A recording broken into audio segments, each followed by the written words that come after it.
Кыргызда той аш куда сөөк көбөйөт да, так ошо пенсиялык учурда сен аябай акчага муктаж болосуң да. Пенсия жөнүндө маалымат аз да, чындап эле. Жаш кесиңерден баштап эле пенсияга кам көрө бергиле. Пенсияны өкмөттөн күткөн бул жакшы, бирок туура эмес. Пенсияга чыккан жаран аны алсын дагы, кааласа бизнес ачсын, кааласа саякатка чыксын, кааласа бир уй алсын дагы сүтүн сатып оокат кылсын. Мына программанын максаты ушул болгон. Моя мама умерла в 60 лет. У нее 40 лет страхового стажа. Но пенсией воспользовалась только 2 года. Вот убедите меня, чтобы я пришел к вам. Во-первых, давайте, откровенно говоря, к сожалению, у нас в ментальности нет вообще понятия сберегать. Социальный фонд является вашим конкурентом, получается? Нет. Это наш старший брат.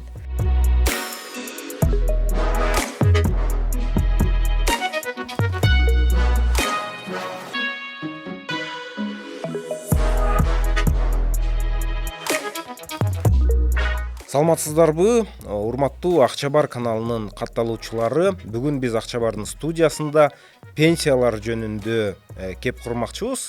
Бүгүн бизде өзгөчө чыгарылыш. Бүгүнкү биздин подкаст эки тилде болот, кыргыз тилинде жана орус тилинде. Каалоочулар орусча бул маалыматты орус тилинде алат, каалоочулар кыргыз тилинде дагы өзүнө көптөгөн пайдалуу маалымат алат деп ишенебиз. Бүгүнкү биздин студияда Кыргызстан топтолмо пенсиялык фондунун өкүлдөрү отурат. Менин оң тарабымда Зура Эдуардовна, бул фонддун жетекчиси, төрайымы, жана мен сол тарабымда Башарат Молдокулова айым отурат. Бул аталган фонддун төрайымынын орун басары. Биз орусча кыргызча аралаштырып суроолорду бере беребиз. Бул подкасттын алдында суроолордун тайм-коддорун дагы жазып коебуз сизге ыңгайлуу болуш үчүн. Начнем с вас, Зура Эдуардовна. В первую очередь, спасибо, что вы приняли наше приглашение прийти и обсудить эту интереснейшую тему. На самом деле, вообще тема пенсии, она, как вы сказали до этого, она в некотором степени завуалирована, но как журналист я всегда замечаю, что какие бы темы, новости не выходили о пенсиях, это всегда вызывает огромный интерес у нашей публики. Потому что, как я понимаю, это не только интерес вызывает у пенсионеров нынешних, но и даже у молодых людей, потому что рано или поздно они все равно тоже станут пенсионерами. Вообще, смотрите, для меня было удивительно, не то чтобы удивительно, вообще узнать о том, интересно, как работает частный фонд, о том, что есть альтернатива государственному социальному фонду, о том, что человек может, скажем так, использовать те свои накопления и приумножать, не только их как бы сберегать, но и приумножать. Расскажите, пожалуйста, о вашем фонде, когда он был создан и чем он занимается для наших зрителей. Благодарю. На самом деле я очень надеюсь, что все-таки слово «пенсия» она вызывает интерес не только у старшего поколения, но и у молодежи, потому что наша главная задача — привлечь внимание именно молодых людей. Мне кажется, они совсем не хотят задумываться о своем будущем. Накопительный пенсионный фонд «Кыргызстан» был создан в 1994 году. Активную деятельность начал с 1995 года. Нашему фонду уже 30 лет, и мы гордимся этой историей. И начинали мы именно с негосударственного добровольного пенсионного обеспечения. То есть мы предоставили гражданам возможность, инструмент дополнительно собрать себе пенсионные накопления и сделать дополнительную негосударственную пенсию. И мне кажется, у нас это получилось, потому что на сегодня в фонде плюс-минус 3000 человек участников. Есть прям, знаете, которые вместе с нами с 95 года уже по 5-й, по 6-й раз открывают договора на негосударственную пенсию уже не только для себя, но уже и для внуков. Поэтому пенсионная линейка, она очень разнообразная, интересная.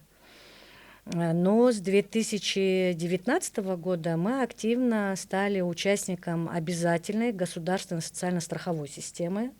Поэтому мы младший брат социального фонда Кыргызской Республики, я могу так назвать. Что это значит? Это значит, что граждане имеют право выбрать, кому передать в управление свои пенсионные накопления. Страховые взносы состоят из 10%. 8% уходят в социальный фонд, в солидарную часть, в страховую часть вашей будущей пенсии, а 2% это накопительный компонент, это обязательный накопительный компонент, и вот граждане могут выбрать, оставить их в социальном фонде или, например, как вы, передать их в НПФ Кыргызстан. В чем разница, да? Я уверена, что, наверное, вы тоже думаете, в чем разница? Вот соцфонд, это все-таки вот государственный орган. Разница заключается в том, что мы стараемся обеспечить рыночную инвестиционную доходность, потому что пенсионные накопления наших клиентов мы инвестируем через Кыргызскую фондовую биржу. Мы стараемся инвестировать в кыргызских товаропроизводителей. Мы хотим, чтобы экономика нашей страны развивалась. Ну и тот инвестдоход, который мы в течение года получаем за минуса расходов, связанных с инвестированием, мы потом начисляем на лицевые счета. По-разному бывает. Соцфонд говорит, у них сейчас от 10 до 10, от 11-11,5 инвестдоходность. У нас не меньше, возможно, даже и больше. Да? Интересно. Да, инвестдоход мы начисляем ежегодно, это однозначно. То есть каждый наш клиент уже привык, он знает, сколько у него пенсионных накоплений на лицевом счете, и они отслеживают. То есть если до этого они даже не знали, сколько у них там денег лежит в социальном фонде, то с нами у нас другие отношения, все открыто, прозрачно. Уже где-то к июню, с мая начиная, они спрашивают у меня, у наших менеджеров, сколько вы инвестдоход будете начислять. Но в этом году мы после общего собрания акционеров скажем, сколько мы начислим за 2024 год. А так у нас от 12 до 10%. Это все зависит от той финансовой деятельности, от тех инструментов, которые были инвестированы в пенсионные накопления. Вы упомянули социальный фонд. За счет каких операций, за счет чего они зарабатывают на, скажем так, на пенсиях, на отчислениях? То есть куда они инвестируют? Вы инвестируете, вы, как уже упомянули, корпоративные ценные бумаги, да, например, да. А куда инвестирует социальный фонд? Смотрите, значит, если мы говорим про пенсионное накопление 2%, их аккумулирует государственный накопительный пенсионный фонд, он находится при социальном фонде, и в основном эти средства они инвестируются в государственные ценные бумаги, в ценные бумаги, которые выпускает Министерство финансов. Там доходность разная. Например, последний аукцион, который закрывали на, если я сейчас не ошибусь, по-моему, векселя казначейские, 10,6 был. Да, инвестдоходность 10,6, вот она будет начисляться, да. А мы в большей степени в своем портфеле имеем все-таки корпоративные ценные бумаги и корпоративные облигации. У нас тоже в портфеле есть госценные бумаги, это обязательное условие для диверсификации инвестиционного портфеля. Вы знаете, да, все яйца в одну корзину ложить нельзя, поэтому мы используем разные инструменты, но для нас самое главное это, конечно, знаете, такие высоколиквидные, умеренно высокие доходы, с соблюдением всех рисков. Это вот мы обязательно стараемся соблюдать. Смотрите, чтобы было и понятно и зрителям, давайте, скажем так, на моем примере, вы расскажете, почему мне нужно выбрать ваш фонд, отдать предпочтение вашему фонду, нежели социальному фонду, да, который принадлежит государству, говоря простыми словами. Вот смотрите, я проработал около 10 лет, я платил налоги, все как следует, да, то есть эти деньги, значит, мои лежат в социальном фонде, и они сейчас крутятся, да, говоря простыми словами опять-таки. Что я могу сделать, чтобы они приносили больше прибыли? То есть вот в чем преимущество вашего фонда? Убедите меня, чтобы я пришел к вам. В первую очередь мы говорим все-таки о пенсионных накоплениях, не о всех страховых взносах. Пенсионные накопления, я уверена, что вам нужно перевести в НПФ Кыргызстан. в первую очередь для прозрачности и открытости. Как я уже говорила, все наши клиенты четко знают, сколько у них на сегодня пенсионных накоплений, потому что ежегодно мы всем отправляем так называемые письма счастья, где говорим, сколько уже у каждого конкретного гражданина накопилось, ну, скажем так, сбережений. И мы стараемся, еще раз я хочу обратить ваше внимание, сделать все-таки такую рыночную инвестдоходность. У нас разные инструменты: депозиты, долговые ценные бумаги, корпоративные ценные бумаги. И что это значит? Смотрите, я бы не совсем на вашем примере, вот я всегда, например, говорю сотрудников микрокредитных финансовых организаций, да, я говорю, ребят, вот, например, есть одна МКК, которая выпустила облигации свои корпоративные. Я говорю, вы можете свои пенсионные накопления перевести к нам, и эти же ваши деньги мы инвестируем в облигации вашей компании. И ваша компания получит дополнительные ресурсы, не просто ресурсы, это длинные деньги. Пенсионное накопление – это всегда длинные деньги для обеспечения или расширения вашей деятельности финансовой. Или, например, это могут быть заводы, фабрики. Сейчас очень много, знаете, сейчас Крымская фондовая биржа и рынок капитала в Крымской республике очень динамично развивается. И на сегодня есть разные эмитенты, которые выпустили свои долговые ценные бумаги, это называются облигации, да? Тот же самый Стройдвор, тот же самый ОСО Старшина и многие есть другие производственные компании, которые выпускают, им нужны ресурсы. А для чего ресурсы нужны? Ну, как минимум, расширить производство, увеличить объем производства и что сделать? Отправить на экспорт. Вы видите, то есть вот благодаря в том числе нашим пенсионным деньгам, длинным деньгам, наша экономика Крымской республики развивается. Кому хорошо? И предприятиям, и работникам этих предприятий, потому что это стабильный заработок, это, возможно, повышение заработной платы, это рабочие места.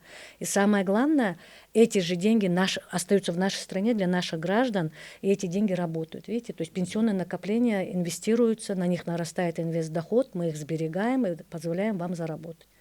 Ну, мне кажется, это наиболее интересно, да, чем оставлять их другому управляющего. Вы упомянули о нашей пенсионной системе, да, о солидарной. Расскажите подробнее, как это работает. То есть, как я понимаю, например, когда приходит возраст пенсионный, даже, скажем так, есть какая-то же определенная минимальная пенсия.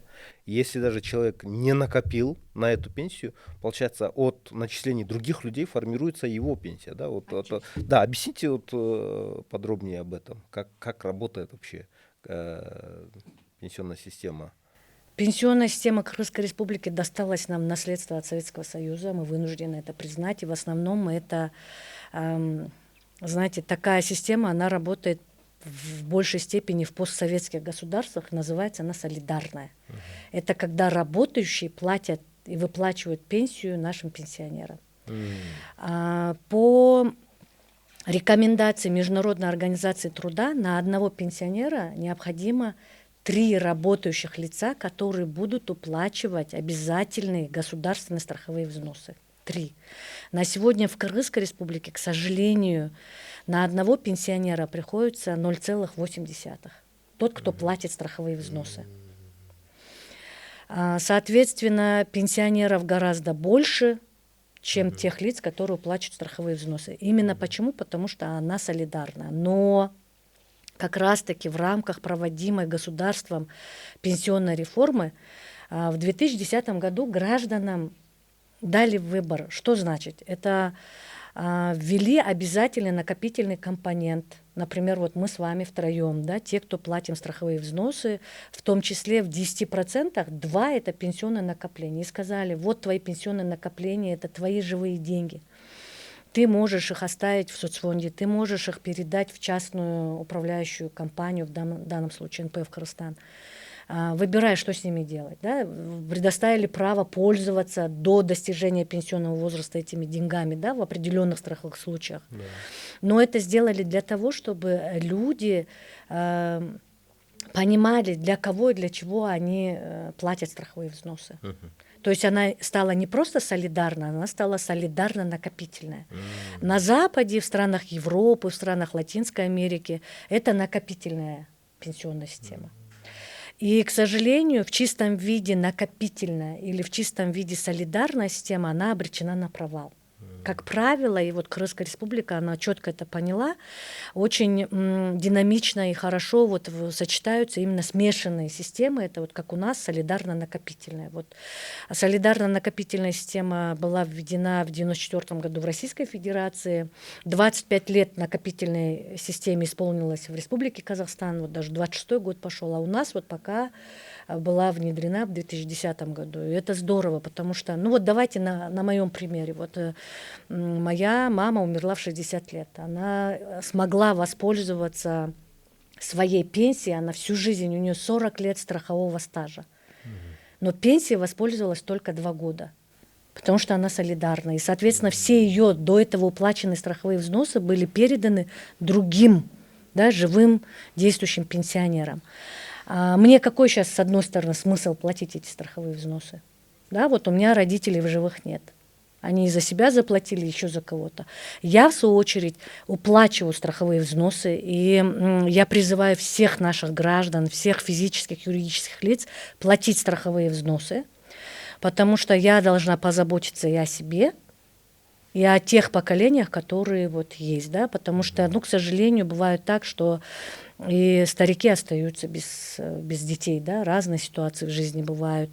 Поэтому солидарна она должна быть.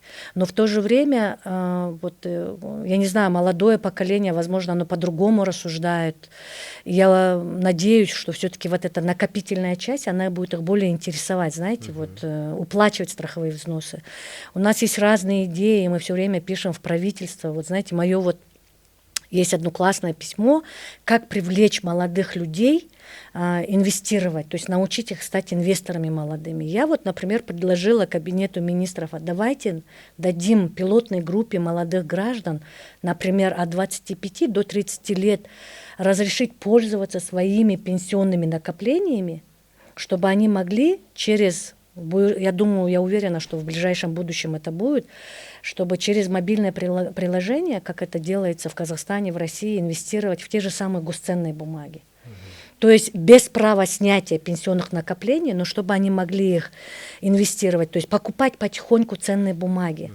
Это могут быть корпоративные, например, акции аэропорта Манас на вторичном рынке. Это могут быть те же самые казначейские векселя Министерства финансов. То есть есть вторичный рынок, где вот молодые люди, если у них своих накоплений, сбережений нет, пусть они попробуют воспользоваться. Во-первых, они будут понимать, что это пенсионное накопление живые деньги, что их можно инвестировать, на них можно зарабатывать, и они будут заинтересованы, на мой взгляд, потому что есть такие частные кейсы в других странах, где это сработало.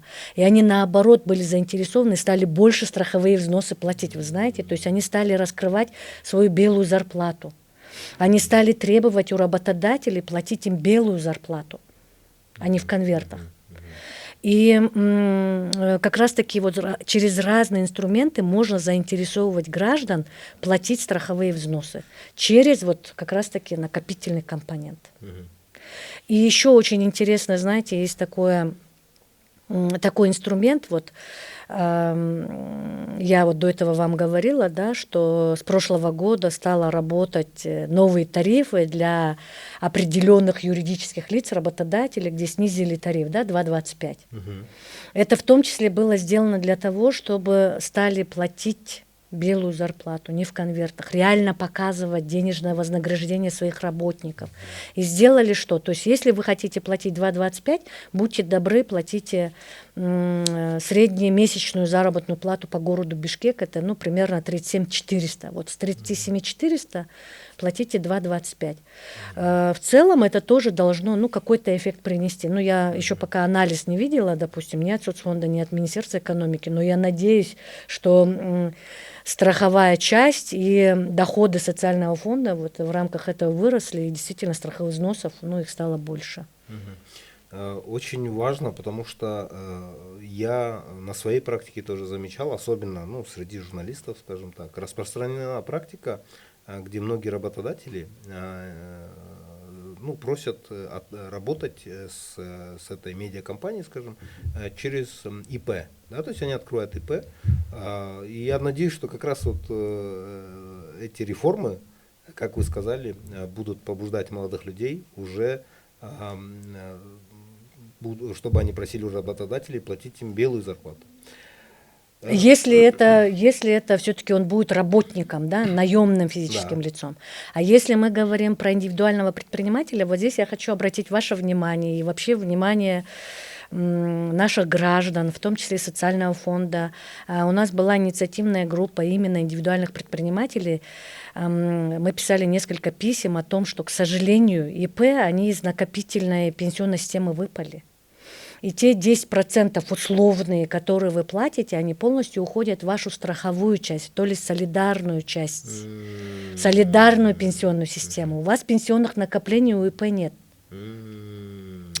И вот мы как раз-таки просили, чтобы вот были предусмотрены изменения, потому что по Конституции все граждане имеют равные права, да, независимо от формы, организационно-правовой формы. Да. И раз я как наемный сотрудник имею накопительную часть, то и вы как ИП тоже должны иметь пенсионные накопления. А сегодня по закону о тарифах страховых взносов 100% страховые взносы 100% в полном объеме они поступают в солидарную пенсионную систему. Не в накопительную. В накопительную. А я могу, например, добровольно какую-то часть выплачивать на накопительную? Совершенно верно. И вот как раз-таки в том числе вот для самозанятых граждан, для индивидуальных предпринимателей есть классный инструмент, это накопительные пенсионные фонды. То есть в дополнение приходите, открываете договор о негосударственном пенсионном обеспечении и также формируете в том объеме, в том размере, по тому сроку, который вы для себя выберете, вот, с учетом своих финансовых возможностей, ту программу и будете накапливать. Это на самом деле вот НПФ, да, многие недооценивают. Это просто здоровский инструмент. В первую очередь инструмент для сбережения. Вы можете сберечь. И вот мы с вами, знаете, вот немножко подискутировали, когда мне так всегда смешно, когда говорят коммерческие банки: Зура, НПФ Кыргызстан наш конкурент. Или когда вы соцфонду конкурент. Соцфонд – это государственный орган, который формирует политику пенсионную, да, пенсионной системы. Мы просто инструмент. Например, вы можете купить недвижимость, да, и сберечь свои деньги от инфляции, от обесценивания. Вы можете купить золото, вы можете положить на депозит. В том числе вы точно так же можете прийти в НПФ Кыргызстан и открыть лицевой пенсионный счет и также собирать и накапливать свои деньги. Разница в чем? Сразу золото купить много денег надо. Чтобы квартиру однокомнатную купить, 35-40 тысяч долларов надо, а у вас их, возможно, нет. На депозит, как минимум хочется $100 положить, правильно же? Да. Тем более депозит – это всегда короткие деньги, это трехлетки, а у нас длинные деньги. И вы можете любую сумму выбрать, с какой вы можете начать копить. Можно начать копить с 1000 сомов, главное начать. И когда через 20 лет вы придете к нам и скажете: о, я вам очень благодарен. Вот очень много клиентов к нам приходят и говорят: как мы вам благодарны. В свое время мы вам не верили, над вами смеялись, но теперь так классно, когда ты получаешь дополнительно к той государственной пенсии плюс еще 5-10 тысяч сомов. Это супер. Смотрите, я от вас бы хотел услышать конкретный кейс о том, сколько, например, человек положил условно 20 лет назад. У вас же 30-летняя история, да, у вашего фонда есть. Вы пока об этом подумайте, и вот прям в цифрах, если, мне кажется, расскажете, будет еще понятнее. Аларада мен сизге башкатайым суроо бергим келет. Зура айымдагы айтты, абдан көп программалар бар дейт. Ошол программалар жөнүндө эми сиздер кардарларды эле ушул кардарлар деген сөздү колдонот экенсиздер, сиздердин клиенттериңиздер, кыргызча айтканда кардарлар.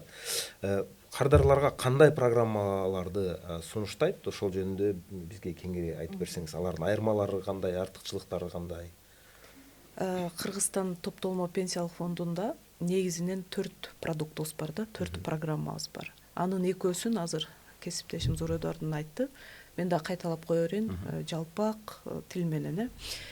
Эң биринчи 30 жыл мурда, ошо 30 жылдан бери иштеп келе жатсак, эң алгач эле өз алдынча каалоосу менен түзүлгөн пенсия, добровольный накопительный пенсия деп түзүлгөн фонд. Ар бир жаран, каалаган жаран паспорту болсо эле келет, биз менен келишим түзөт, лицевой счет ачылат, пенсионный книжка беребиз колуна. Анан 1000 сомдон өзү тандайт. Бирок срок 10 жыл, минималдуу срок 10 жылга ачыш керек. Анан ай сайын суммасын өзү бизге начисление кылып турат. Кааласа азыр Эм банк менен которуп тура берет. Алыскы региондорго дагы удобный да. Ай сайын же бир кварталда бир жанагы келишимдей көрсөтүлгөн сумманы бизге которуп туруш керек. 10 жыл бүткөндөн кийин кайра 10 жыл пенсия катары ай сайын алат. Ушул жер маанилүү да. Кээ бирөөлөр ойлойт экен 10 жыл салып коем, анан тетиги өмүр бою ала бере турган пенсия окшойт деп ойлоп калышат да. 10 жыл качтыңызбы, сиз кайра 10 жыл аласыз. 15 жыл качтыңызбы, кайра 15 жыл аласыз. Примерно дагы бир момент бар да. Бизде программа ушундай эсептелген. Эгерде башында 1000 сомго түздүңүз да келишимдечи, анан убакыт өттү, сизде финансылык мүмкүнчүлүк жакшы болуп калган учурда 3000, 5000, 10000 сала берсеңиз болот да. Бул дагы жакшы инструмент. Мисалы, мен 1000 сомго салдым эле, дагы кичине акчам ашып калды, эмне кылайын деп сурап калышат да. Бул баардыгы опыттан келип атат да. Тажрыйба менен биз көрдүк, элдерде мүмкүнчүлүк ар кандай болуп калат. Бир айда жакшы, бир айда кичине азыраак. Бирок ошонун көбүрөөк салып койсоңуз дагы бул өзүңүзгө эле жакшы. Себеби программа эсептеп туруп, көбүрөөк салгандардын пенсиясын кайра көбүрөөк кылып чыгарып бергенге түзүлгөн да. Программа бул жерде сонун иштейт. Анан финансылык эксперт катары айтат элем, бул пенсиялык фонд бир эң жакшы инструмент да. Иштеш керек, ар бир жаранга өтө сонун. Анан көпчүлүк эле жарандардан пенсияга качан даярданып башташ керек деп сураганда, 40тан кийин 50ге чукул деп калат го. Нет, ушул жерде туура эмес да. Мен университеттерде дагы лекция окуйм да, студенттерге айтам, пенсияга биринчи жумушка кирген күнүңөрдөн баштап даярдангыла. Айлык алдыңбы? Сенин айлыгыңдын 10% бул жана айтып кетпедик Зурадорна. 10% кармалат, аны бизден сурабай эле кармалат. 8% биздин келечек пенсиябыз, 2% бул топтолма акчабыз. Ошондон башка силер өкмөттүн пенсиясын күтпөгүлө дейм да. Дагы отдельный частный пенсионный фонд деген бар. Барып айына 1000 сом, 2000 сом салып кое бергиле. Бул эртең күнү силер пенсияга чыкканда сонун акча болуп калат. Эмне үчүн пенсионерге акча көбүрөөк керек? Көпчүлүк ойлойт да, пенсионный возраст акчанын эмне кереги бар? Жаш кезде эле сонун жашап алалычы депчи. Жок. Пенсиялык возрастта наоборот акча көп керек. Биринчиден, уже ден соолугуң баягыдай эмес, дары-дармек, майда чүйдө акча. Экинчиден, Кыргызда той, аш, куда сөөк көбөйөт да. Так ошо пенсиялык учурда сен аябай акчага муктаж болосуң да. Анан үчүнчүдөн, балдарыңа, неберелериңе бир таттуу тарап алып бергиң келип калат. Ошондуктан азыр ушул жерде призыв, бардык жаштар, мына жаш кесиңерден баштап эле пенсияга кам көрө бергиле. Пенсияны өкмөттөн күткөн бул жакшы, бирок туура эмес. Бул жакшы, бирок кичине туура эмес. Абдан туура айтып кеттиңиз. Мен сизди угуп атып, мындай азыркы банктардагы депозит менен салыштырып атам да. Бул ошол эле депозит сыяктуу, бирок узак мөөнөткө ачса болот. Анан мен өзүм эми 2 балалуумун. Балдарга дагы бул каралганбы же бул тек гана ошол иштеп жүргөн, орусча айтканда работоспособный айлыктан төлөп аткандарга каралганбы? Мисалы үчүн азыркы, мисалы үчүн жаңы төрөлгөн балдарга дагы ушундай бир топтолмо эсеп ачып коюп ошол жака акча сала берсе болобу? Сурооңузду аябай сонун болду. Мен как раз азыр 4 продуктубуз бар деп айтпадымбы? Биринчиси добровольный деп айтып атам, экинчиси мурас. Мурас деген программа ушул сиздин сурап аткан продуктуңуз да. Балдарга, неберелерге ачып койгондор аябай көп. Анын үчүн ата-эненин бирөөсүнүн паспорту керек, анан баланын туулгандыгы тууралуу күбөлүк.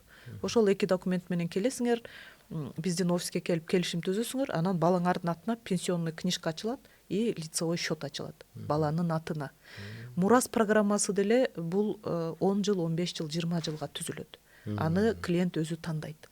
сумма 1000 сомдон өйдө. Аны дагы өзүңөр тандайсыңар. Бирок жанагындай эле 1000 сомго ачтыңар, бирок кийин возможность болсо көбүрөөк салып тура берсеңер болот. Бул как раз балаңыз кичинекей кезде, мисалы 2 жаштагы балага ачып койсоңуз 20 жылга, балаңыз 22 толгондо мүмкүн чоң жакшы инвестиция чогулуп калат да. Мүмкүн бизнес ачам дейт, мүмкүн чет өлкөгө окууга жиберем деп каласыз. Калың төлөп калышыңыз мүмкүн дегендей жакшы акча чогулуп калат. Бул дагы финансылык сабаттуу адамдардын кадамдарында ушул өзүнө топтош керек.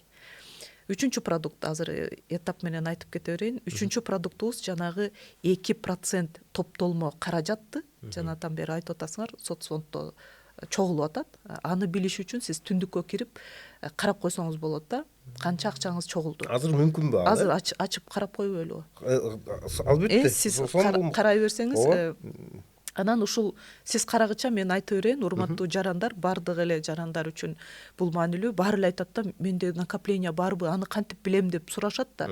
Анан мен түндүккө өзүңөрдүн жеке кабинетке киресиңер, кызматтар деген бир услуга деген турат, ошону басасыңар, соц төлөмдөр деген бар.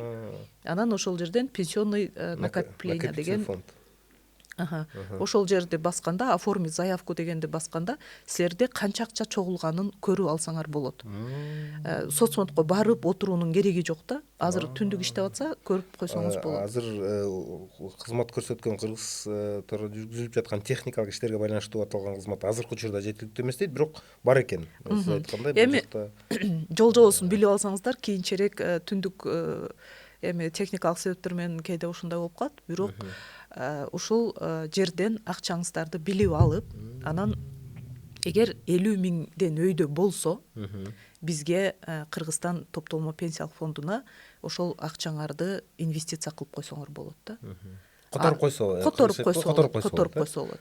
Которуп коюунун жолун да айтып кетейин. Бир эже айтат, которуп койсоңуз болот десем, мен деп атпайбы? Менде 50 миң бар экен, муну алып тишим жасатып алайын деп атпайбы? Андай болбойт. Ал акчаны сиздин колуңузга бербейт. Ошону айтайын дегем да. Биздин офиске келесиңер, келишим түзөсүңөр. Келишим 2 экземплярда түзүлөт. Бир экземпляр бизде калат, пенсиялык фонддо, бир экземплярын өзүңүз алып соцфондко барасыңар да. Соцфондко барганда силерге заявлениянын бланкасын берет. Заявление о переводе ваших накоплений. Ошол заявленияны толтургандан кийин договорду тиркеп, заявленияны толтуруп, болду, силер кете бересиңер. Аны соцфонд акчаңарды алып, заявленияны карап, бир 2-3 жуманын ичинде, ашып кетсе 1 айдын ичинде, жанагы накопление акчаңарды биздин фонддун счетуна которот. Которгондон кийин сизге уведомление жиберебиз биз. Жарандарга, клиенттерибизге уведомление жиберебиз. Урматтуу клиент, сиздин акчаңыз монча суммада бизге мол датада келип түштү деп. Анан ошол келип түшкөн датадан баштап биз инвест доход начисление кылып баштайбыз. Эмне үчүн кээ бир банктардын депозитине караганда биздин пенсионный фонддун инструменти мага жагат. Бул биз күнүнө эсептейбиз. Айына, жылына эмес да, күнүнө. Мисалы сиз эртең которгонго караганда бүгүн акчаны которсоңуз, инвест доходуңуз көбүрөөк болот деген сөз. Бул дагы аябай жакшы инструмент. Анан бизде капитализация бар. Финансисттер жакшы билишет. Капитализация деген бул 1 жылда 1 жолу жана инвест доход үстүнө дагы доход эсептейбиз да. Ошондо сиз жана суроо бердиңиз, жаран катары міне кайсыл жер выгодно деген сурооңузда, бизге эле выгодно. Мен өзүмдүн кейсти дагы айтып берейин. И 4-чү продукт. 4-чү продукт биз 2025 жылдын январь айынан баштап мигрант деген продуктуну иштеп чыгып киргиздик. Бул биздин эң чоң жетишкендигибиз болду. Бул мигранттар арасында чоң спрос жаратты. Себеби мигранттарды билесиз да, мигранттар жаш кезинде тим эле сонун возрастта кетишет чет өлкөгө, иштейт, өмүрүн, ден соолугун, энергиясын башка өлкөгө берип туруп, анан бир 40-тан ашып 50-гө таяган кезде кайра өлкөсүнө келишет дагы. Эми мен пенсияны кимден алам деп издеп калат да. Эгер жакшы ал мигрант кезде капиталын топтоп, бир недвижимость алып, бизнес ачып же мал кылып койгон болсо өтө сонун. Көп учурда мына изилдөөлөр көрсөткөндөй андай эмес да. Баласы чет өлкөдө иштеп атат, ата энеси биякта тойго, шеринеге барып же финансылык мошенниктерге акчаларын алдыргандар аябай көп. Мен ошол боюнча да бир анализ проектте иштедим да. Андай случайлар аябай көп. Анан ошол жакта иштеп жүрүп мен бул жерге сунуш жасап, мигрант деген продуктуну ачалы. Себеби мигранттар ушуга аябай нуждаться этип турат да. Мигранттар сүйүнүп эле кетишти. Алар издеп жүргөн экен. Биз бир жака акча вложение кылат элек, но билбейбиз каяка кыларыбызды, кантип кыларыбызды билбейбиз дегендер көп да. Анан ошол мигрант кайсы өлкөдө экени айырмасы жок. Россиядабы, Казакстандабы, Америкадабы, Италияда, бизде көбүнчөсү ошол Турция, Италия, Англияда жүрүшөт. Алар биз менен келишим түзөт. Келишимди биз онлайн сүйлөшүп алып, пакет документтерди через почта берип түздүрөбүз. Анан так башка продуктулар сыяктуу эле книжка ачылат. Анан алар бизге ай сайын акчасын которуп тура берет. Бир жеңилдик, биз мигранттар үчүн процентный доходности чуть выше жасап койдук. Бул мигранттарга болгон биздин көмөгүбүз болсун дедик да. Мигранттар, кыйналган мигранттарды көрүп атасыңар. Азыр эле акыркы эле случайда Россияда кандай кордук көрүп аткан. Ошол мигранттардын ошончо кыйналып жүргөнүнө жараша өлкөсүндө колдоо болсун дедик да. Анан доходность көбүрөөк и срокту дагы азайтып койдук. Башка продуктуларыбыз 10 жылда, мигрантка биз 7 жыл койдук да. 7 жылдан кийин бизден доход ала берет. Ай сайын кайра өзүнүн эсептик счетуна биз ай сайын акчасын которуп турабыз. Канча салса 2 эсе. Сиз азыр кейс сурадыңыз го. Мисалы, орто эсеп менен 5000 салган адам кайра 10 000, 11 000 алат пенсия кылып. Балаңызга айына 10 000, 5 000ден салып турасызбы? Кийин балаңыз ай сайын 11 000, 12 000дин тегерегинде стипендия алып калат да. Ал каражатты бирок дароо эле 10 жыл бүткөндөн кийин толук чыгарып алганга мүмкүн эмес. Ал ошол 10 жыл болсо ай сайын алып кайра 10 жыл. Ушул жерде тактап четко айтып коелу. Ошол жерде тактап коюш керек. 10 жылга келишим түздүңүз, ай сайын же квартал сайын бизге котордуңуз, 10 жыл мөөнөтүңүз бүткөндөн кийин кайра 10 жыл ай сайын ала баштайсыз. Анан дагы сурап калат. Мен салып жүрөм, 2-3 жылдан кийин каражатым жетпей калды, шартым жок болду, мен силер менен келишимди токтотсом болобу, акчам күйүп кетпейби деп сурашат да. Жок, акчаңар күйбөйт. Кайсы учурда биз менен келишим токтотконго акыңар бар. Келип биз менен келишим токтотосуңар, заявление жазып, силерге чогулган акчаңарды беребиз. Бирок доходу жок, өзүңөрдүн эле чогулган акчаңарды беребиз да.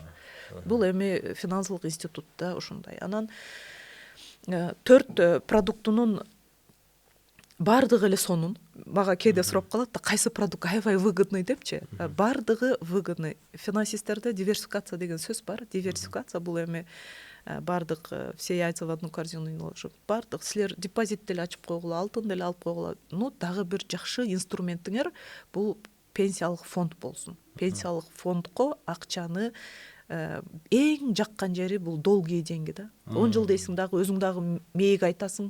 Короче, 10 жыл бул акчага тийбейм деп чогултасың да. А банкка депозит ачсаң 1 жыл, 2 жылга ачасың, 1-2 жылдан кийин аласың, ал инфляция менен деле баягы эле акча болуп калат. Прям ал жерде чоң деле инвестдоход алганга жетишпей каласың да. Ошондуктан өзүңөргө ачып койсоңор болот. Анан мага бир азыр жакшы бир кейстер бар. Жигиттер, сиздер курактуу жаш жигиттер, келинчеги үйдө отурат, мисалы жаш бала менен. Вот ошол өзүнүн келинчегинин атына пенсиялык бизге келип счет ачып коет да. Ал айтат, мен өзүм иштеп атам, эртең күнү өкмөттөн пенсия алам, келинчегим эртең кимден пенсия алат? Бул өмүрү иштеген жок, балдар менен отурат деп өздөрү издеп келип, анан келинчегинин атына пенсия ачат дагы, өзү айлык алган сайын келинчегинин счетуна акча которо берет. Көрдүңүзбү? 10 жылдан кийин келинчеги жанагы жерден 15 жылга, 20 жылга чыккандан кийин келинчеги үчүн бул пенсия болот да. Бул дагы жакшы инструмент. Анан кайрылуу жасап коюн. Швеялар, таксисттер, стройкада күнүмдүк иштеп аткандар, деги эле официалдуу түрдө айлык албаган жарандардан накопление жок, аларга пенсия өкмөттөн минималдуу пособие по старости деп алышат, ал эми аябай аз акча болуп калат да. Ошолорго дагы кайрылуу жасап койсок болот да. Бардык эле жарандар өкмөттүн пенсиясын күтпөй өзүңөргө кошумча пенсия түзүп койгула. бирок эгерде сиз официалдуу түрдө айлык албай, айлыгыңызды конверт түрдө жеке алып аткан болсоңуз, белый бухгалтерия жок болсо, анда сиз ошол конвертке алып аткан акчаңыздын эле кичине бир бөлүгүн бизге алып келип салып кое бериңиз. Акча деген ушундай буюм, бат түгөнөт да. Ооба. Бат түгөнөт, анан эртеңки келечегиңизге точно азыркы алып аткан кирешеңиз 2 жылдан кийин, 3 жылдан кийин кандай болор экенин билбейбиз да. Бул келечек. Эмне үчүн бул пенсия деп атат? Пенсия бул келечек. Ошондуктан азыр бүгүн биз менен келишим түзүп, бизге акчаңарды отлажить эткиле. Анан жанагы 2% тууралуу менден көп сурап калышат да. Вот 2% соцфонддо турат. Аны кантип которобуз азыр айттык, түндүктөн карайсыңар, эгер 50 миңден өйдө болсо бизге инвестиция жасасаңар болот. 50 миңден аз болсо кичине күтө турасыңар, пока 50 миң болгучу. 50 миңден кем эмес болуш керек. 50 миңден кем эмес. Өзүңүз кошуп койсок болобу ал жакка? Жок, ал жерге алса албайсыз. Аны кошкуңуз келсе, отдельный продуктка жана добровольныйга келишим түзүп ачып кое бериңиз да. Мага ушул боюнча да көп сурашат да. Менде 30 миң бар экен, 20 миң өзүм кошоюн дагы, эме дополнить этип коеюн деп. Ал болбой калат. Соцфонддо чогулган акчаңыз бул башка продукт. Ал эми 20 миң кошсоңор, анда өзүңөрчө келип келишим түзүп, бизге добровольный пенсияга дагы башка продуктага келишим түзүп ачып койсоңор болот дейм да. Анан качан алабыз дегенди да мен жалпак тил менен любой көрүүчүгө жеткиликтүү болсун деп айтып коеюнчу. Мына вообще 2010 жылдан баштап иштеп жүргөн болсоңуз 2% накопление бар. Кээде кээ бир адамдарда болгондо 2010го чейин иштеген. Бирок 2010дон баштап бир жактарга кетип калып, же бир ден соолугуна байланыштуу, же декретке чыгып иштебей калды да. Анан караса эле накопление жок. Анан бизге чуркап келет. Менде накопление жок деп соцфондко барышат да. 2010дон башталды да бул удержание 2%, а биз топтолмо фонд дегенчи, ага чейин жок болчу да. Ага чейин биздин айлыктан 8% кармалып келген. Бул жана пенсиябызга эле. 2% эмне үчүн киргизди? Бул дагы өкмөттүн бизге жасаган бир жакшылыгы болду. Мындай жалпак сүйлөмөм. Себеби бизге өзүңөргө акча чогулткула, топтогула десе биз топтой албай койдук да. Анан өкмөт айтты, булардан сурабай эле өздөрүнүн айлыгынан 2% чогулталы дагы, пенсияга чыкканда монча акча чогулттуң деп туруп берели. Пенсияга чыккан жаран аны алсын дагы, кааласа бизнес ачсын, кааласа саякатка чыксын, кааласа бир уй алсын дагы, сүтүн сатып оокат кылсын. Мына программанын максаты ушул болгон.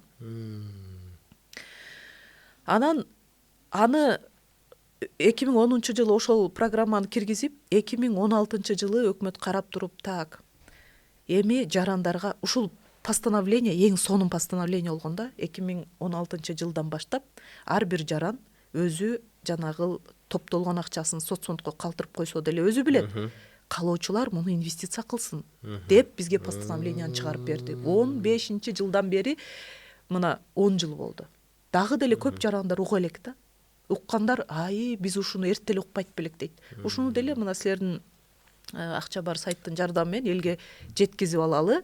Урматтуулар, 2010дон бери иштеп аткан болсоңор, накоплениеңар болсо, инвестиция жасасаңар болот. Анан возрастной ограничение бар.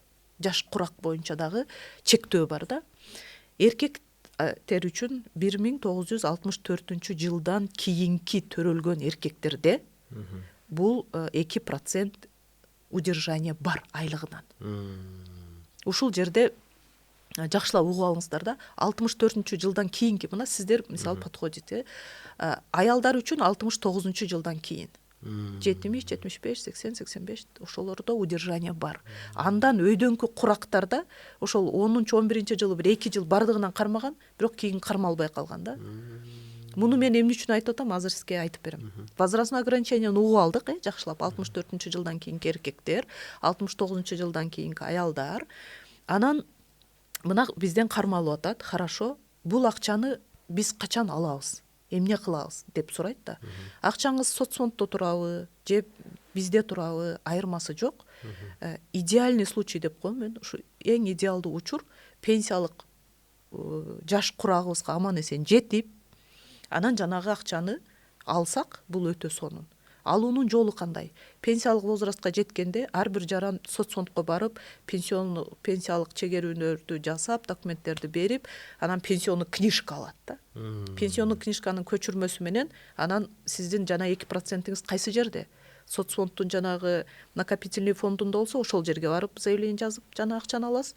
Бизде болсо бизге келип заявление жазасыз, жана пенсионный книжканын көчүрмөсүн тиркеп коесуз. Мына мен пенсияга чыктым, эми мен жана накоплениямды бергиле депчи. Ошондо бардык акчаны эсептеп туруп, инвест доходун кошуп туруп, жанагы акча бүкүлү ойдон берилет. Ошондойбу, Ошондой. Анан бул эми жана аялдар 58-ге чыкканда, эркектер 63-кө чыкканда. Бирок ага чейин кантип алсак болот деп дагы чыдабай кетишет да биздикилерчи. Ага чейин алганда 4 эле учур бар да. 4 учур ага чейин алсаңыз болот. Биринчи учур ипотека. Ипотеканын бардык түрүндө үчүн биз беребиз. Коммерциялык ипотека, мамлекеттик ипотека айырмасы жок. Бизге акчаңыз бизде болсо, кайра бизден ошол керектүү документтерди алып келесиз дагы. Кайсы банктан ипотека алган болсоңуз, жанагы банктын келишиминин негизинде биз акчаңызды ошол банкка которуп коебуз. Бул өтө сонун инструмент. Экинчиси, ооруп калган жарандар, эми бардык оорулар үчүн дагы берилбейт.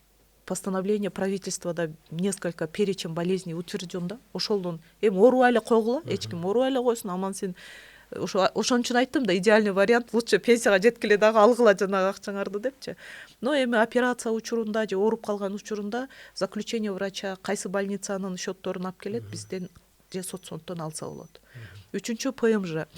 Бул алса болот дегенде сиз негизги сумманы айтып атасыз, Анын инвест кирешеси менен чогуу. Кирешеси менен чогуу, бирок ошол убакытка чейин топтолгон. Леченияга канча сумма кетсе, ошону эле чегерлебиз да. Ошону эле жанагы документтин негизинде. Кайсыл больницанын. Почему не обязательно?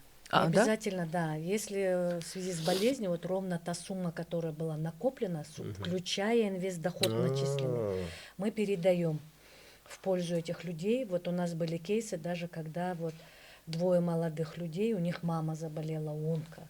Мама никогда не работала, у нее страховых взносов никаких не было. И вот они оба сына, вот сколько они смогли накопили, вот они с Таласской области у нас были, на тот момент они просто нам показали выписку из истории болезни, что да, есть. Но это уже понятно, что там необходимо дорогостоящее лечение, правильно же? И мы сразу им перевели все, что они накопили, включая инвестдоход. И вот мне показалось, что дай бог, их маме станет намного лучше.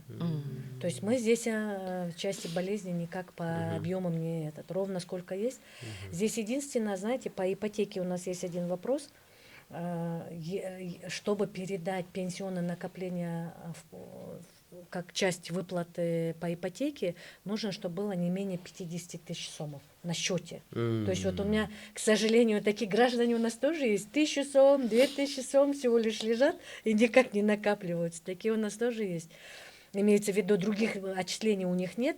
Получается, мы просто на эти 1000 сом инвестдоход платим, то, конечно, они не попадают. То есть нужно иметь 50 тысяч и выше, тогда мы можем перевести и закрыть часть долга по ипотечному кредиту. Да мне не терпится узнать, сколько у меня там накопилось в это время. Ну, наверное, 1060-70. Будем надеяться, что у вас была хорошая зарплата. Надеюсь очень. Ну, у госслужащих может быть больше, потому что у них в последнее время зарплата повысилась. Ну и у банкиров, наверное. Башка өлкөгө кеткен жарандар тууралуу дагы айтып кетейинчи. Көптөгөн жаран, мен проекттерде көп жүрдүм, жаш балдарды көп билем. Проектте айлыгы да жакшы, бат эле 200-300 миң чогулуп калат да. Анан башка өлкөгө ПМЖ менен кетип калышат. Билбейт, жанагы акчаны алып кетиш керек экенин билишпейт да. Соцфонддо чогулган акчаңды алдыңбы десең, алыш керекпи дейт да. Бул көрдүңүздөрбү? Дагы эле маалыматтын аздыгы да. Ушул тууралуу көп эле информация айта берсек болот. Ооба. Урматтуу жаштар, мына улуулар деле пенсиялык возрастка жетелик болсоңор, ПМЖга кеттиңер, жөнөдүңөр да, уже документти, разрешение алдыңар, бардык документиңер даяр. Соцфонддо акчаңар соцфонддо баргыла да, соцфондко заявление жазып, жана акчаңарды алып алгыла деп айтам да. Бул тууралуу аябай көп ушуну укпаптырбыз да, билбептирбиз да дегендер көп да. Анан 4-эми тилекке каршы кээде ошол страховать эткен жаран пенсиялык возрастка жетпей каза болуп калса, жанагы 2% накопленияны наследниктери алса болот да, алыш керек. Бул акча бизде болсо бизден алат, соцфонддо болсо соцфонддон алат. Бул боюнча да бир кейс айтып кетейин. Мен региондордо көп жүрөм. Улуттук банктын тренер катары көптөгөн айылдарга, региондорго барып тренинг өтөм да. Анан тренинг өткөндө ушул жалпы эле инвестиция, жалпы финансылык сабаттуулук, анын ичинде пенсиялык фонд, анын ичинде салыктан жеңилдеткен, декларация толтуруу деген темалардын баарын айтып, анан наследниктер алса болот дегенди айтканда эле бардыгы мен атам каза болду эле да, апам каза болду эле, ошонун акчасын алсам болот экен да деп баштайт да. Анан биринчиден атаңардын накоплениясы барбы? Бул биринчи вопрос. Экинчи вопрос, атаңар канчанчы жылкы эле? Тети 25-45 жылкы эмеспи? Кээде болду да, ошол чала була угуп алышат дагы эле, анан баары талпасы менен соцфондко чуркайт да, мен наследникмин, бергиле менин ата энем акчасын деп элечи. Биринчиден ата энең 2010-жылдан бери иштедиби? Экинчиден накоплениясы барбы, жокпу? Үчүнчүдөн канчанчы жылкы? Эгер 64-жылдан жаш ата болсо, 69-жылдан жаш апа болсо, демек накоплениясы бар. Демек алса болот да. Көрдүңүзбү? Ушул жерде дагы отдельно бир обращение кылып койсок болот да.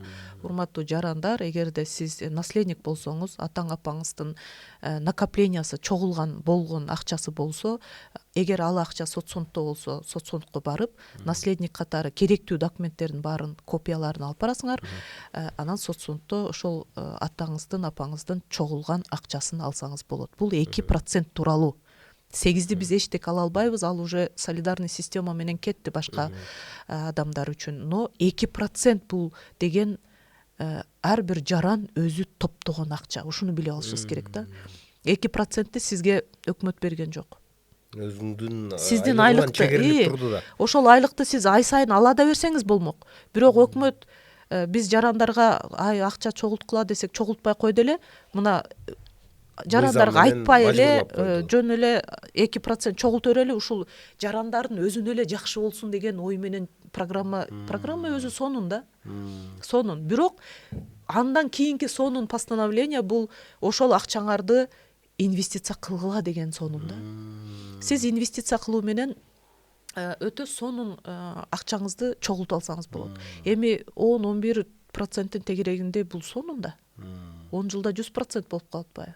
Плюс дагы ай сайын иштеген жарандын акчасы түшө берет да, дагы начисление боло берет да. Анан менин өзүм мына 16-жылы ошол постановление чыкса, постановленияны 19-жылы уктум. Көрдүңүзбү? Финансист болуп деле көп жарандар уга элек дегенге таң калбай эле коюш керек. Ошол чөйрөдө жүрүп 19-жылы мен уктум да. Постановленияны жайылтуу боюнча соцфондко жүктөлсүн деп жазылган да. Бул тууралуу соцфонд мүмкүн ошол кезде окууларды уюштуруп айтса керек. Но мен уккан жокмун. Эмнеге сиз бүгүн угуп атасыз? Ооба, мен бүгүн угуп атканым таң калыштуу. Мисалы үчүн ошол эле ковид учурунда мамлекет тарабынан аябай маалыматтык кампаниялар жүргүзүлүп келди да. Маска тагынгыла, оорубагыла, мисалы үчүн, башка аракеттер кылгыла. Пенсия жөнүндө маалымат аз да, чындап эле. Эмне себептен? Бул мындай бир мамлекет аны атайын жашырабы же ал ошол акчаны өзү колдонуп атат да, иштетип атат да. Ошол себеп болушу мүмкүнбү? Эми сиз дагы өзүңүз айтып атпайсызбы? Финансист болуп туруп.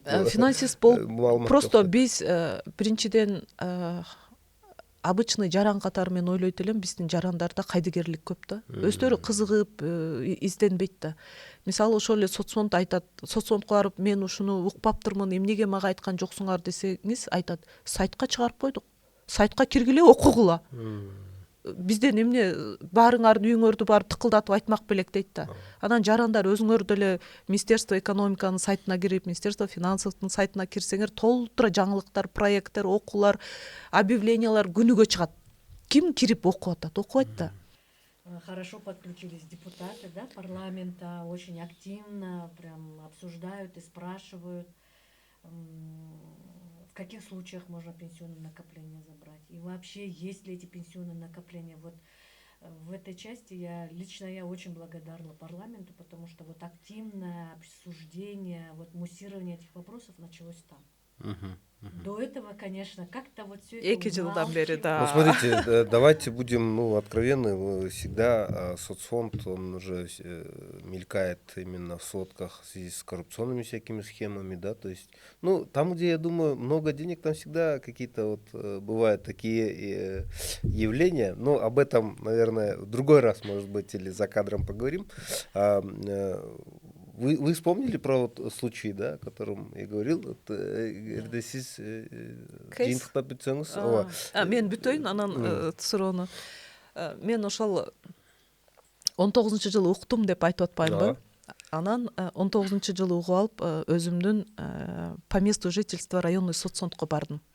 Барып анан айттым, мен моундай постановление уктум. Көрсө, мен 2% накоплениямды доверительный компанияларга которсом болот турбайбы депчи.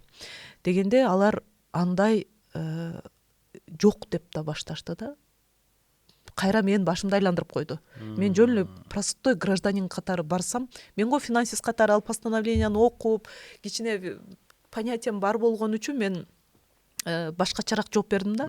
Эгерде сиз же жөнөкөй карапайым адам барып ушундай турбайбы десе, аларга андай закон жок десе эле кетип калат экен да. Анан мен болсо, мен ошол хорошо, силер дагы, мен айттым да, менин накопленияма силер жыл сайын инвест доход кошушуңар керек. Былтыр канча инвест доход коштуңар, санап бергилечи дедим. Дегенде алар санап 2,57% коштук деди былтыркы акчага. Эми жолдошумкун санап бергиле дедим. Десем аныкы 1,8% болуп калды да. Ошол жерде мен түшүнбөй калдым. Эмне үчүн мага 2,57%, а жолдошума 1,8% инвест доход кошулду за прошлый год. Десем аны программа тиги бул деп бир явный четкий ответ бербей койду. Анан мен силерге түшүндүм дедим дагы, анан чыгып пенсиялык фонддорду издедим. Мен ал кезде пенсиялык фондду билбейт элем.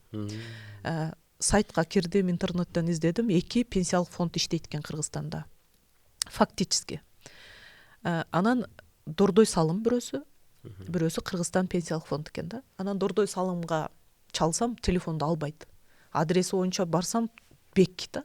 Ушундай бир кызыктай ситуация болуп калды. Это 19-й год. Анан дагы 1 жыл өттү ошентип. 20-жылы анан Кыргызстан пенсиялык фондунун адресин сайттан издеп алып, Коюн Көзү 66 деген дарекке келдим. Келсем офис ачык, кыздар иштеп атат, баары сонун. Анан түз эле директоруна кирдим. Кирип анан өзүм тааныштырып, шарттарын сурадым. Айтып берди. Моундай тигиндей деп, ал мага более-менее жакты. Анан офис тиги кыздарга барып келишимин алдым дагы, анан кеттим. Таанышайынчы деп элечи. Анан барып таанышып, кейстерди угуп, ойлоно отуруп, анан жолдошум экөөбүз келдик дагы, өзүбүздүн жана топтогон каражатыбызды келишим түзүп бияка которуп койдук. Которуп коюп анан 1 жыл өттү. Бирөөлөргө мен ушу котордум десем, бирөөлөр айтты, туура эмес жасадың деди, бирөөлөр туура жасадың деди. Анан эми ал өзүмдүн чечимим дедим, болду. Анан 1 жыл өттү, акционердик чогулушунун жыйынтыгын күттүм. Бул пенсиялык фонд акционердик коом да. Акционердик коом болгондуктан бардык чечимдер акционердик жалпы чогулушта чечилет. Ал март-апрель айларында болот да, 1-чи полугодие. Анан июньдардан баштап инвест доход за прошлый год начисление болот. Ошону күттүм, шашпай. Анан июльдарда сурайын деп атсам, мага почтама уведомление келди. Ар бир клиенттин почтасына жыл бүткөндө уведомление, письмо счастья дебеди? Ошол жерге мага толук келди. Сиз былтыр бизге бул айда монча акча которгонсуз, анын инвест доходу мынча болду, общий сумма мынча. Бүгүнкү күндө сиздин счетто монча акчаңыз бар деп туруп. 2%-тен көп экен. Намного. 10-11%. Жолдошума дагы ошондой. Анан сон турбайбы? Эмне үчүн биз ушул тууралуу эчтеке билген жокпуз деп, анан мен тааныштарыма айта баштадым. Ушундай пенсиялык фонд бар экен билесиңерби? Жок дешет да, бар элечи. Анан муну жайылтыш керек, элдерге айталы деп, радиого барып, телевизорго барып, айтып, тааныштарга айтып атып, анан кичинеден сарафанный радио болуп, элдер угуп баштады да. Но пенсиялык фонд эми жанагы эмне үчүн реклама кылбайсыңар, эмне үчүн элдер силерди дагы эле укпайт деп көп айтышат да. Биз рекламага деп каражат чача бере албайбыз. Бул элдин акчасы да, бул пенсионерлердин акчасы. Биз аны тим эле шиковать этип, конечно, биз деле банктардай болуп миллион сомдорду чачсак бат эле эметмекпиз, бирок биз ага жол бербейт. Закон дагы, нормативный эмелерибиз дагы жол бербейт. Но биз уккан адамдар менен иштешип, азыр Уродордун айтып берет, бир топ салыктан жеңилдетүүлөр болуп, бизге юрлицолор менен иштешип атабыз. Дагы бир пландарыбыз бар. Надо обратить внимание, что наши пенсионные накопления в нашем пенсионном фонде Кыргызстан все наследуются. И по негосударственной дополнительной пенсии, и по пенсионным накоплениям в обязательном порядке мы передаем всем наследникам. И вот как раз про кейс, который я хотела рассказать, я его везде всегда хвастаюсь, рассказываю. У нас в 2003 году был такой клиент Коврижных. И он заключил договор на 20 лет, решил скопить себе дополнительную пенсию, но у него была, видимо, финансовая возможность, он в течение 3 лет накопил нужную сумму. Он в итоге в течение 3 лет положил 260 тысяч сомов. Но это было вот где-то с 2003 по 2007. Где-то ежемесячно, а где-то сразу вот 50 тысяч принес, через какое-то время еще 60 тысяч принес. Так вот, у него получился очень такой эффективный инструмент, потому что вот Башара Жолдошевна сказала, да, что мы сами не считаем, у нас программное обеспечение в компьютере. В этом программном обеспечении запрограммирована формула, где идет счет на дни. Вот с какого момента ваши деньги попали на лицевой счет, все с этого момента счетчик, грубо говоря, пошел. Формула считает дни. Соответственно, за 20 лет, представляете, он большую часть денег закрыл в первые 3 года. И какие проценты, капитализация сложных процентов, вот процент на процент. Соответственно, конечно, через 20 лет, к сожалению, на момент, когда закончился срок накопления, он сам прийти не смог, потому что вот столкнулся с последствиями ковида. Но пришла его дочь. Она даже не знала, что у него есть пенсионное накопление. Она, оказывается, перебирала его вещи, но это уже вот через год после его смерти. И увидела вот договор, пенсионную книжку. Она даже не знала, сколько денег. Она просто вот пришла с документом, вот, оказывается, мой папа открывал. Мы все проверили, сказали, да, действительно, пенсионное накопление есть. Она нам принесла копию свидетельства о праве на наследство. Мы оформили с ней все документы. Вот к тому моменту с 260 тысяч сомов было накоплено чуть больше 3 миллионов сомов. Это были именно наши инвест-доход на его 260 тысяч. Представляете, это в большую часть были те проценты, которые мы ей начислили. Она так обрадовалась. В свою очередь, так как она наследник, она могла деньги все забрать сразу. То есть получатель, он получает, вот как Башара Жолдошевна сказала, в течение 20 лет. Да. Получатель. Но так как это была наследница, поэтому мы готовы были отдать ей полностью всю сумму. Но она сказала, я пока еще работаю, у меня есть государственная пенсия, мне сейчас такие большие деньги не нужны, поэтому я хочу, чтобы вы мне как пенсию начисляли. Мы с ней оформили договор о выплате, и в течение 20 лет она уже получает, вот, с 21 года получает, и вот продолжает получать. В среднем мы вот ежемесячно ей начисляем около 22 тысяч сомов. Считайте, практически зарплату получает. Видите, какой классный, действительно эффективный действующий инструмент. Это сберечь, накопить, еще и нарастить. Наша задача, самое главное, это сберечь ваши деньги. Мы не обещаем никакие проценты. Нам по закону запрещено гарантировать получение дохода. У нас прям написано, НПФов, должностным лицам запрещено гарантировать получение дохода. Потому что у пенсионных фондов главная цель и задача – это сберечь. Помочь вам сберечь и накопить. Но при правильной инвестиционной политике наша команда инвестирует эти деньги и старается что их сделать? Защитить от обесценивания, чтобы они не обесценились, да, от инфляции, чтобы ваши 1000 сомов и на протяжении 10 лет были 1000 сомов. Поэтому мы, конечно, начисляем им инвестдоходность. По негосударственной пенсии там отдельная идет методика расчета, по пенсионным накоплениям, по обязательной пенсионной страховой системе по 2% там отдельно. Ну, отличаются немножко инструменты, портфели немножко отличаются, но в целом вот концепция она такая, чтобы мы ваши деньги сберегли, начислили вам инвестдоход, и чтобы вы вот при наступлении страхового случая получили ну, неплохие действительно деньги. Я после того, как вас вот послушал, у меня вопрос, почему, ну, вы сказали, у вас 3000 клиентов, да? Почему этот инструмент до сих пор не популярен среди молодых людей, вообще среди нашего населения? Но среди молодых людей вообще не популярно копить. Во-первых, ну давайте откровенно говоря, к сожалению, у нас в ментальности нет вообще вот понятия сберегать. Ну мы же были кочевники, кочевая культура, много золота на себе не увезешь. Тем более, ну действительно, крымская цивилизация претерпевала разные исторические события. Давайте будем откровенны, да, и в какой-то степени приходилось обороняться, да, и буквально в течение часа собираться.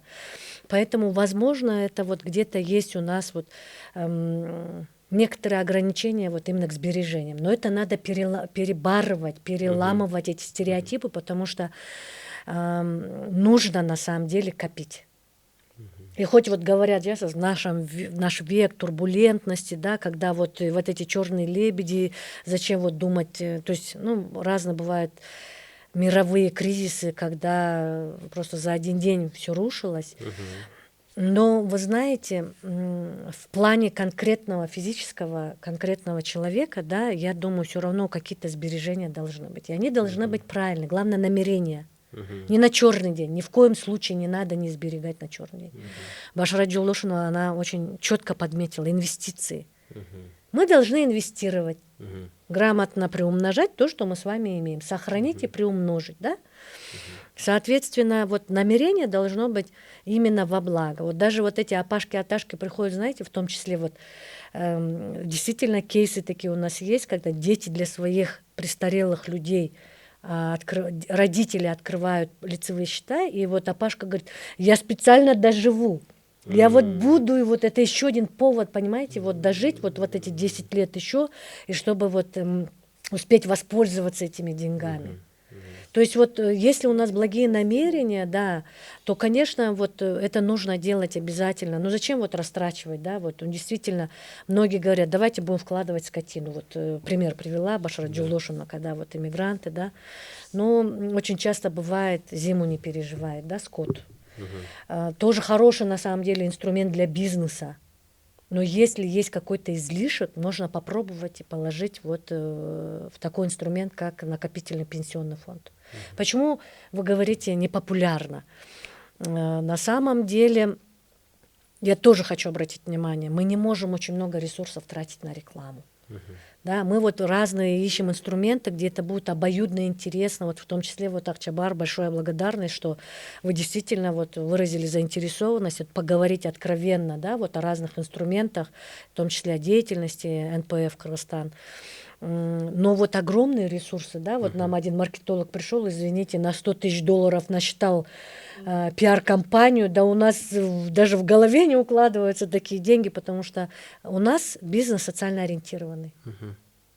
Мы не коммерческий банк. Да. Это у коммерческого банка постоянно прибыль, маржа. У нас нет. Накопительные пенсионные фонды во всем мире – это инструменты, институты, которые привлекают длинные ресурсы, вкладывают в экономику, социально ориентированные. Перераспределение денег в экономике, собирать чуть-чуть излишки и большими пулами инвестировать в экономику, видите? И на самом деле, ну вот смотрите, вот молодежи тоже это интересно, вот я бываю на разных инвестфорумах, вы знаете, есть очень много брокеров, да, финансовые компании на рынке сейчас заходят и предлагают вам покупать вот эти ценные бумаги, акции, облигации. Я знаю, сейчас очень много пытаются что-то там на криптовалюте зарабатывать, там акции, чего там, Alibaba, там Apple или еще что-то пытаются. Вот в айфонах у всех вот эти котировки, да, биржевые, Нью-Йоркской биржи. Но, во-первых, это не все умеют делать. И на самом деле вот некоторые трейдеры учат, да, ой, давайте будем сейчас вот по $100 на акциях зарабатывать. Но это нереально, но это не бизнес на самом деле. Потому что там по центам собираются, да. Во-вторых, смотрите, мы относимся, пенсионные фонды относятся к деятельности, так и называется, финансового посредничества и страхования. Мы ваш финансовый посредник. Вот Башара Джолдошина очень классно сказала про гарантии по управлению рисками, да. Смотрите, вы можете сами через брокера купить, например, чьи-то акции или чьи-то облигации. А вдруг так произошло, и вот 2020 год не все смогли пережить, и некоторые эмитенты облигаций, это те, кто выпускал облигации, выжить не смогли, потерпели технический дефолт. Технический дефолт, когда я не могу выполнять перед вами свои обязательства. Брокер ни за что не отвечает. Он от вашего имени и за ваши деньги, по вашему поручению купил вам эти облигации. И вы их потеряли. А мы ваш финансовый посредник. То есть вы могли и там купить, но и какую-то часть денег положить к нам. И я точно так же, имея все необходимые документы разрешительные, мы являемся профессиональными участниками рынка ценных бумаг. Я уже не от вашего, я от своего имени, в том числе собственные и ваши, собственные, это я имею в виду уставный капитал, собственный капитал и ваши пенсионные накопления, инвестирую примерно в те же инструменты, но все риски беру на себя. Почему? Потому что у меня есть аналитики, у меня есть команда, мы проверяем каждую компанию. Как раз я об этом хотел вас вопрос задать, извините, что перебил, но у меня вопрос созвучен с тем, что вы говорите. 30 лет, да, вы говорите о том, что вот у вас из 30-летней истории, вы этим гордитесь. Очень. Я такой вопрос задам, который, возможно, будет в какой-то степени похвальной. Вот в чем секрет успеха? Расскажите, кто работает в вашей организации? То есть это должны быть суперумные аналитики, которые вот прям супер точно вычисляют именно прибыльные, выгодные, да, скажем так, отрасли, сектора, на которые нужно и можно вложиться с минимальным риском, да, скажем так. Вот просто расскажите, кто у вас работает. Смотрите, до 2018 года НПФ Кыргызстан был в форме общественного фонда. Это была некоммерческая организация, общественный фонд, потому что закон так требовал. В 2017-2018 году были приняты законодательные изменения, где было сказано, что во всем мире НПФ — это акционерное общество, это публичные компании, раз уж они хотят быть институциональными инвесторами. Соответственно, и требования должны быть совершенно другие. Соответственно, в 2018 году наш общественный фонд был преобразован в открытое акционерное общество, изменился состав учредителей, соответственно, изменился состав акционеров, и новые акционеры пришли, и, давайте я откровенно скажу, вот собрали совершенно новую команду. Это, конечно, квалификационные требования, которые предъявляются к должностным лицам, потому что в законе четко написано, кто может быть должностным лицом в накопительных пенсионных фондах. То есть это, естественно, требования к образованию, к опыту работы обязательно. Это необходимо иметь квалификационное свидетельство для работы на Крымской фондовой бирже, на фондовом рынке. Это, безусловно, безупречная репутация. Это, конечно, профессиональные навыки, как аналитика, способность предвидеть ситуацию. И самое главное, очень важно, это управление рисками. То есть необходимо управлять рисками, то есть смотреть каждую компанию, уметь читать их финансовую отчетность, документы, да, но все равно в жизни всякое бывает. Да, есть независящие обстоятельства, когда, к сожалению, компании становятся финансово неустойчивые, когда они не могут выполнить свои обязательства. И вот я вот в дополнение к тому, что я до этого говорила, да, вот что мы управляем, мы являемся финансовыми посредниками для своих клиентов, и несмотря на какие-то колебания на финансовом фондовом рынке, все свои обязательства перед клиентами выполняем всегда. У нас есть резервные фонды.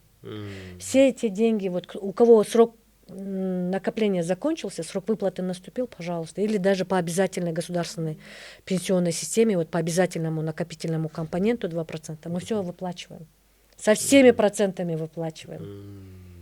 То есть мы достаточно открыты перед своими клиентами, перед обществом. Мы обязательно, видите, я обращаю внимание, мы единственный накопительный пенсионный фонд, открытое акционерное общество. Мы открыто и прозрачно отчитываемся о своей финансовой деятельности. Можно работать с 3000 клиентами, извините, с 2 миллионами сомов. И можно работать с 3000 клиентами и 150 миллионов сомов оборотный капитал. Вы чувствуете разницу, да? Мы отбираем качественных клиентов себе, конечно, осознанных. А как вы ищете клиентов? Вот вы говорите, что Да за руку приводим. Вы не занимаетесь рекламой. Вообще в любом деле сейчас сложно представить какой-либо и бизнес, и общественную рекламы, деятельность да. без рекламы, без маркетинговой части. Вот, а вы как находите клиентов? Рекламу мы используем. Используем разную. Конечно, мы поддерживаем социальные сети, Facebook, Instagram. Башара Джилдошевна постоянно участвует на разных открытых диалоговых площадках, на телевидении, радио. И наш акционер, вот вы до этого спросили, кто один из ваших акционеров. Наш акционер, он единственный учредитель, и наш акционер Арстанбеков Акылбек Саидбекович, это тоже финансовый работник с большим очень стажем в финансовой системе. У нас есть наблюдательный совет, который состоит тоже вот из замечательных людей. Это независимые все члены. Они в основном работали, имеют опыт в финансовой системе. Вы знаете, вот Госфинадзор, он четко бдит и за работниками Пенсионного фонда Кыргызстан, и за акционерами, и за членами наблюдательного совета. Как мы приводим? Все равно, конечно, радио, листовки, рекламы. Вот недавно было замечательное мероприятие, организованное Национальным банком, Всемирная неделя денег, где нам вот предоставили площадку. Мы смогли, вот Башара Джилдошевна с нашей командой выехали, да, поставили стенды, многим студентам рассказываем про деятельность НПФ Кыргызстан. Ну и, конечно, сарафанное радио, да, вот неизменное сарафанное радио. Те уже, кто нам доверяют, уже с нами много лет находятся наши почетные клиенты, они вот приходят сами, своих детей приводят, и своих друзей, коллег приводят и рассказывают действительно о репутации нашего фонда, о эффективности наших инструментах. И вот потихоньку клиентская база растет, но, как я хотела обратить внимание, самое главное, пенсионные активы растут. Это наиболее важно. Социальный фонд является вашим конкурентом, получается? Нет. Это наш старший брат.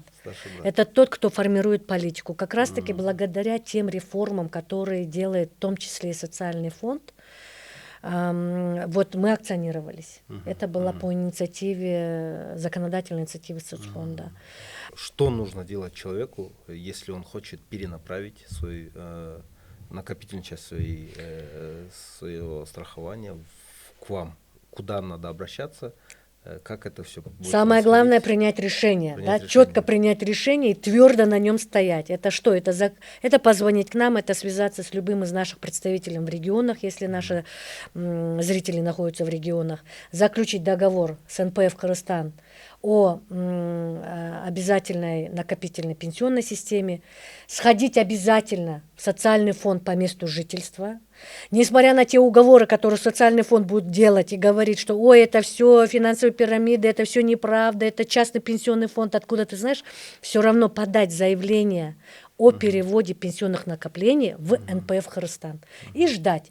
Это одно, но я предлагаю не ждать этих 2%, а уже лично вам сегодня начать и накапливать себе дополнительную пенсию, заключить с нами договор о негосударственном пенсионном обеспечении и хотя бы по 1000 сомов постараться, но если не для себя, то вот в пользу супруги или в пользу детей уже накапливать. Я всерьез об этом задумался после нашей сегодняшней беседы, и на самом деле хочу выразить вам огромную благодарность, потому что 1,5 часа почти снимаем, но я думаю, что за эти 1,5 часа мы смогли объяснить без преувеличения все тонкости, все нюансы пенсионной системы Кыргызстана, о том, как работают пенсии и как не просто их копить и сберегать, а как еще и инвестировать и получать от этого дополнительную прибыль.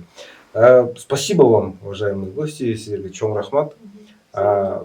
Уважаемые зрители, я надеюсь, что этот выпуск нашего подкаста был вам полезен. Я думаю, что мы оставим ссылки на социальные странички вашего фонда в описании к этому видео. Пишите свои комментарии и обязательно берегите и приумножайте свои деньги эффективно и с пользой, и с умом. До свидания. До свидания.